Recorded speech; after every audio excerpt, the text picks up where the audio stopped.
What do binge eating disorder and overconsumption have in common, and how are they harming your mental health?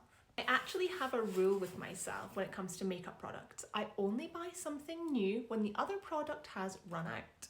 But why do I have this fairly rigid rule? Well, it's because overconsumption is really easy to get into, and not only is it financially bad for us, it's actually bad for our mental health as well. Activities like overspending and binge eating have one primary function in common. Oh, we're ripping the pretty packaging. When we are using an activity that is a self-soothing activity rather than a self-care activity, what we're doing is detaching from our unwelcome thoughts, feelings and experiences rather than actually sitting with them and processing them. This cute little engraving.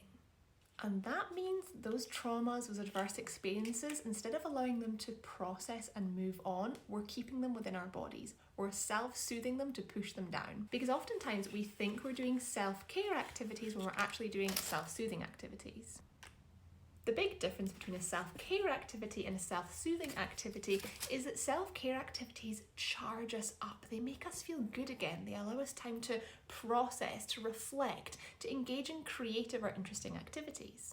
Whereas self-soothing activities tend to be activities that don't make us feel very good by the end of them. Whilst yes, it's fun to spend money, it's fun to get and buy new things, it's actually not going to help you sit, reflect and process.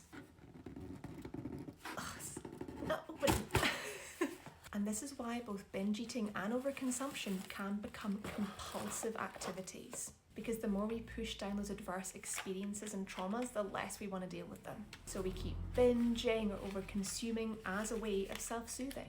So the next time you find yourself reaching for food in the kitchen when you're not actually hungry, or buying something when you don't actually need it, I want you to ask yourself, are you self-soothing from difficult feelings that you're trying not to feel? Are you self-soothing from difficult memories or experiences that you're trying to avoid? Because the reality is, in the long run, that self-soothing's only going to make you feel worse, and it's not going to help your bank balance.